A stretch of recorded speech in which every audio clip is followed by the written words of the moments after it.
Okay, so I'm recording now. So I want to review how to use artificial intelligence responsibly to make doing your research easier. So the first step is we're going to go on to the Stony Brook Library site. Let's do that. And I have it up. It's just library.stonybrook.edu. I'm going to click on databases. I'm going to click on A because remember, for finding articles, we're going to do it over what's called the EBSCO-ERIC database. That's for finding predominantly articles. So I'm going to left click that.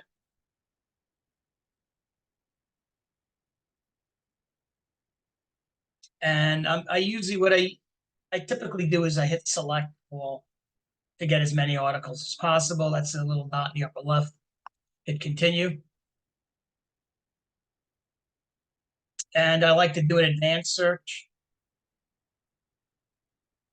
And I'm going to start off by just searching for an article, which I know very well, one that I published, because I want to see if artificial intelligence does what's called hallucinations. That means it summarizes it not accurately. But one of the things I want you all to do, if you are going to use artificial intelligence, make sure the way artificial intelligence summarizes the article matches the abstract for the article's findings or results, its conclusion section, or recommendation sections. So if you see the article summary doesn't match that, you better maybe rethink your strategy or do it again. Okay, so let me look at one of my articles.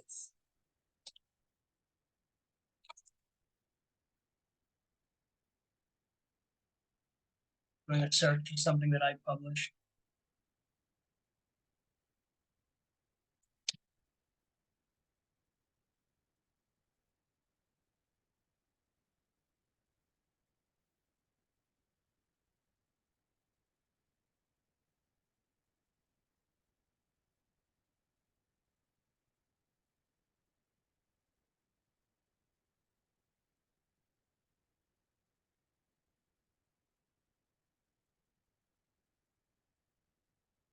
Okay, so this is an article that I published with Dr. Ken Foreman. It's called Leveraging School District-Wide Achievement Through the Use of Technology.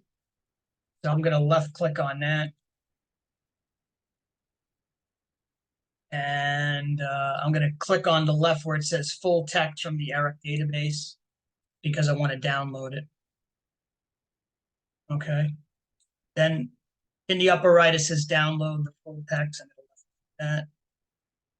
And then here's the full text of the article that we published. And I want to save it to my computer. I'll probably just save it to my desktop, I think, just to make things easy for now. So save as. And I'll just put it on my desktop. And you can save it in any folder on your computer. Just save everything.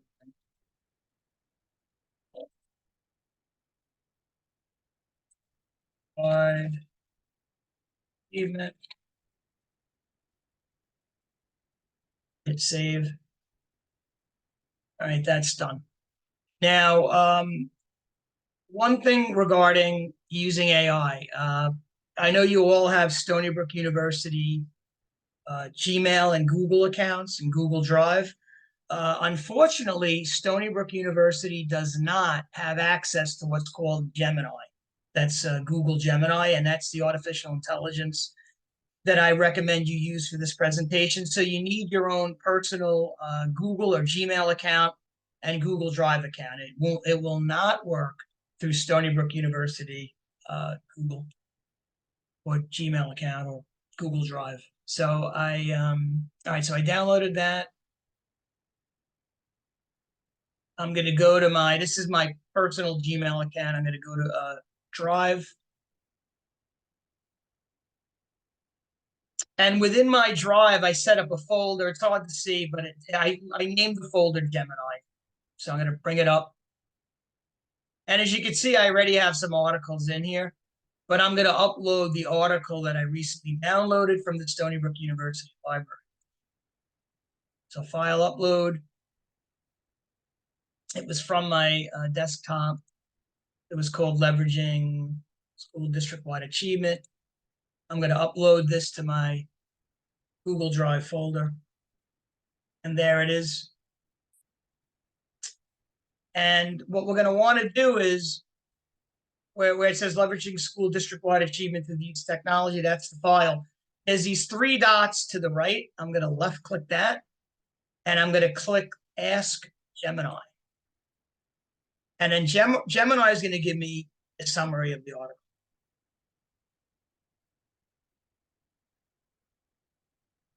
It takes a few seconds, so let's go here.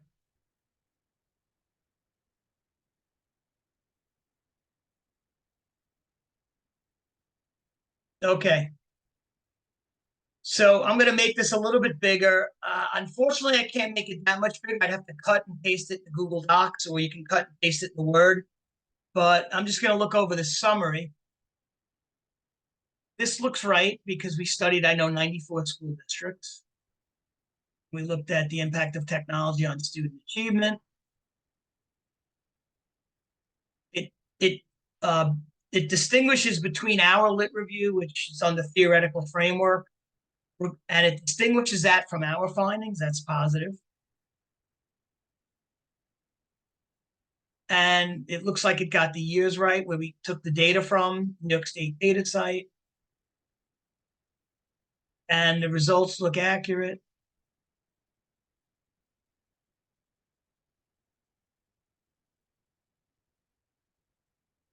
Perfect. All right. So this is a decent summary. Okay. I'm going to just do another one. So what you're going to want to do is after you get the summary, and let me go back to our talking points here. So we covered bullet one, how to download an article off the library. We covered how to save it into your Google Drive. I mentioned that you have to use your personal Google Drive, not the Stony Brook one, because it does not have the Ask Gemini feature. I showed you where to click the three dots on the article. But then you want to make sure that the article that you found and the summary that Google Gemini produces matches what's in the abstract of the article's results and findings and conclusions. So I would proof it, okay? And AI is notorious for producing what's called hallucinations. That's a false summary or false findings. So you really have to proof it with the original article's findings, conclusion, abstract, etc. Its results sections. And then you're going to want to cite it. So in order to instructions on how to do the in-text citations can be found on the Purdue OWL website. I have the link here. I'm going to click it. So that study was published by Foreman and Markson. So we're going to click on in-text citations. And if it's a study by two or more authors, you would put the two authors. In this case, it would be Foreman and Markson. And then you'd put the year. And we could look at that. Let's see, in study. Let's go back to my Google Drive.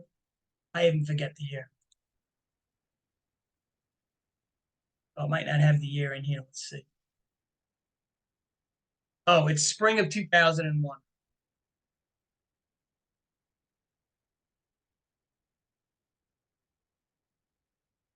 And another thing you could do, I'm going to have to bring up Microsoft Word here, but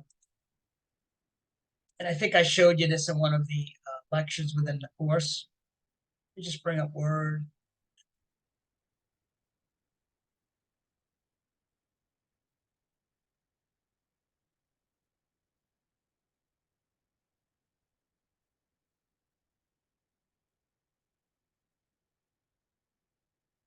Well, I'll just paste it in the Google. I'm having trouble finding my Word, but I'll put it in the Google Doc. So another trick you could do from the Stony Brook Library is, even though it says cite here on the right, that's the actual reference for it. Let me click cite. And what you want to do is you want to go to APA 7. So here it is. So I'm just going to cut this. And I'm going to, you can just paste it special into Word.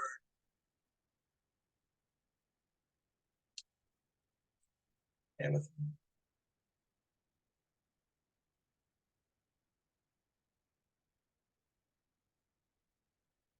And just make sure you highlight, make this a, you italicize that.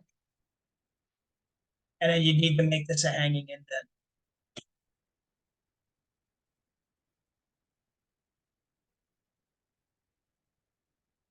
All right, does anyone have any questions? Let me stop the share here for a second.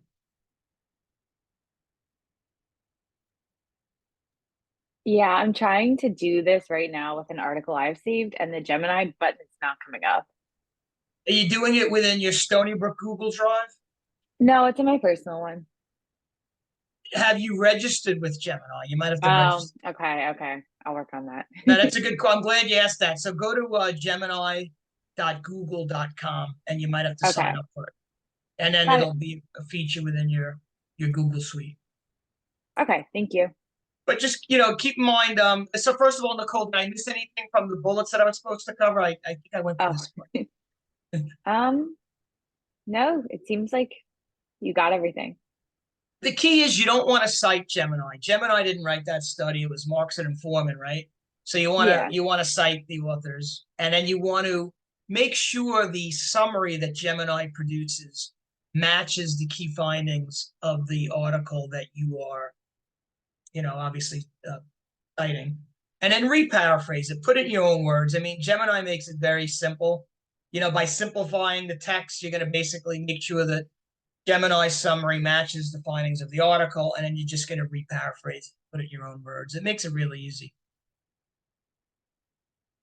But I'm okay with you using artificial intelligence as long as, again, cite the original authors, don't cite Gemini. Uh, Make sure that Gemini's summary matches the findings of the article, and then put it in your own words, and then that would be appropriate, and it would not be plagiarism. Okay? Great. Sounds good. Yeah, so this probably will be one of the easiest papers you've ever write, thanks to technology at work, right? So, any questions, Adam? I know I asked Nicole if she had any, but you? Everything's great. I appreciate it. Very clear. Appreciate it. Okay, good. All right, so I'm going to post this in the recording and the announcements for the course. I'll post the link to the Google Docs document. Just make sure I threw the reference at the bottom of Google Docs. You have to make that a hanging indent. I know how to do it in Word. I'm embarrassed to say I don't know how to do it in Google Docs. But anyway, I would Google how to do that. So okay. But anyway, Word's recommended as the to use in this course anyways, and all the instructions in my course are based on Word. Anyway, enjoy the rest of your weekend. And if you have any other questions after we leave, just post it in the general help forum of the course. Okay. Thank you very much. Thank Enjoy your you. weekend too. Thank you. Thank you. Have a good one. You too. Thanks.